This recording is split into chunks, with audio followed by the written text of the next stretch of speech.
Okay, so relational presence. So the world's become quite a noisy place now, and noisy not only in terms of audio stimulus, but also visual stimulus that actually is extremely distracting, with phones and televisions and so on and so forth.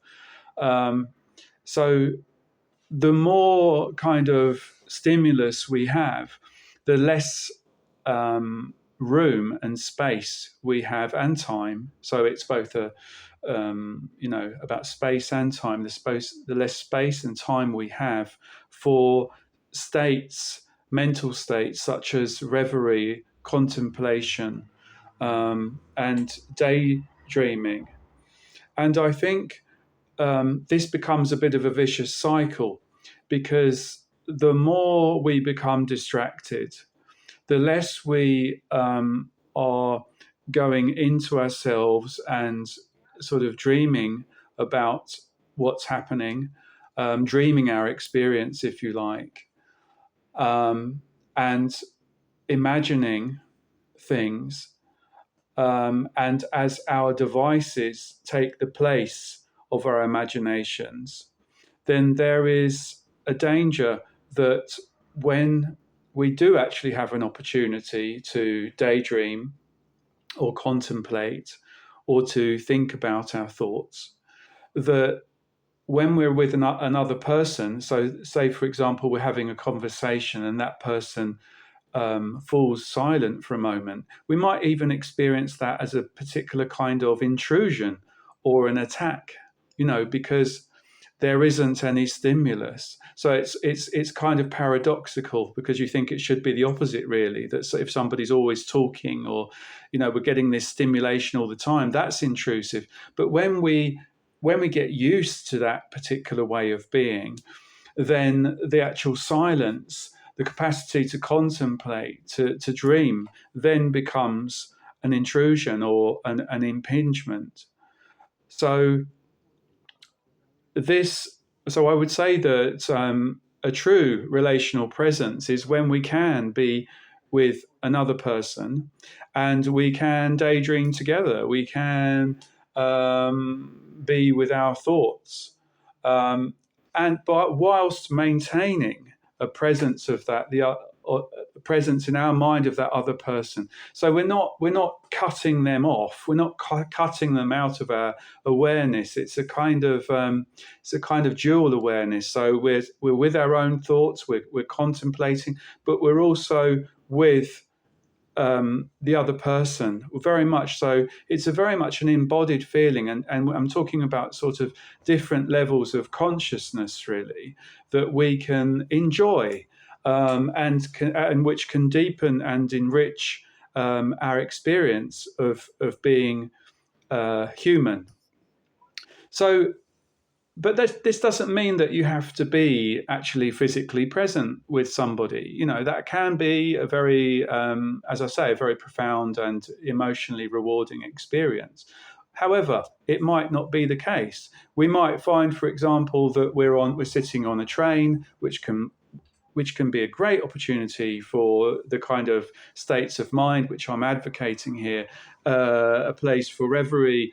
I don't know. We might be reading a book, in our living room. We might be on a bicycle. We might be out for a walk, and then suddenly we have a memory which concerns a particular experience of a relationship that we have with a person that may or may not be part of our lives anymore. They may not actually be alive anymore. But there's something about this memory that we have of this particular person that triggers a particular emotional response within us. And it might be one which brings us comfort in the sense of we might think of this person with some fondness. It might bring us some anxiety. It might bring us a wistfulness, a nostalgia, a sense of looking back. We might feel regretful about something. We might yearn to see this person again. But all of these emotions are forms of relational presence. We're being present with our own emotions, and we're thinking about our emotions. We're thinking about our thoughts. So we we also, the absence of a person, of course, as well. So when we may be alone, um, the absence of somebody else can feel very, very difficult sometimes. Um, and this can really deepen our experience of relational presence too. The fact that they're not there anymore. And I'm thinking about, the really sometimes harrowing states of grief that we might feel when we leave somebody, and that's a very, very difficult form of relational presence, where the person's absence feels so painful. And so that connects to this particular kind of longing that I'm talking about. And this is the moments when we remember that you don't know what you've got until it's gone, that sort of feeling. So I think I think the when we're coming back to having a conversation with somebody else, I would, that's actually physically in the room. It might be on the telephone as well, for example. But I would say then there needs to be some embodied sense. It can't. I don't think it can be a sort of WhatsApp conversation or something like that. It needs to be it needs to have something embodied so that we feel emotionally connected in some way. And I don't think that can be done unless there is a kind of heard voice, at least. So this conversation that I'm talking about of relational presence is different from having a chat.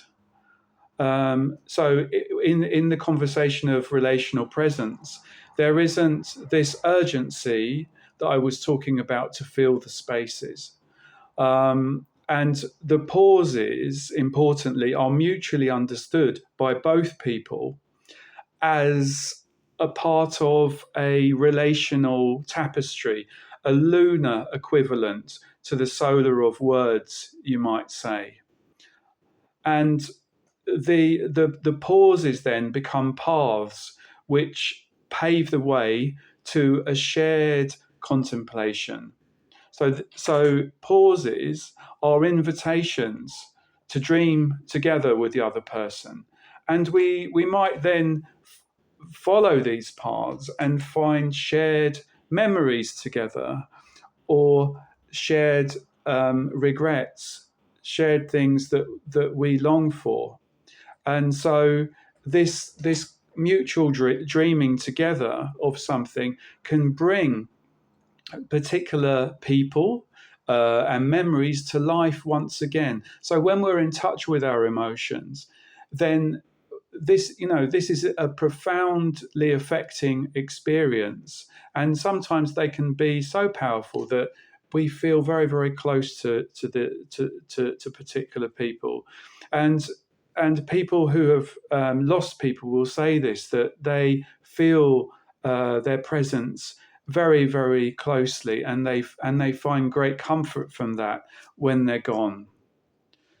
So if we are lucky, our early experiences or earliest experiences of relational presence are the ones that we can't remember. So of being cared for and treasured, of being cherished. And as we grow up, hopefully we can have more experience of these and of being cherished by others. And these then become part of our memories. And each time we meet a new person, there's a part of us which hopes that we might have another experience which bears some resemblance to that of being treasured or cherished. And I think these kind of experiences take place in quite ordinary ways. There's nothing flashy or special or grandiose about them, but there might be something quite ordinary that happens, but that might concern kindness. People often now talk about being seen, and I think that is really what captures it, a sense that we have been witnessed, that we've been seen, and somebody has shown a particularly emotional sort of awareness and kindness towards us. It may be in the smallest possible way, but this touches us in some way, and it helps to continue to construct this internalized sense of relational presence that we need as we go on throughout our lives. Now, and this ultimately is based around love, because of course, love is the driver of all of this. Love is the most important thing for us all, of course. And as William Blake put it, if a thing loves, it is infinite.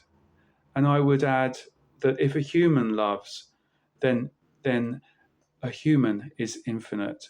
So that's all for this video now, and I shall be online again soon with a follow-up to this particular video. Thank you.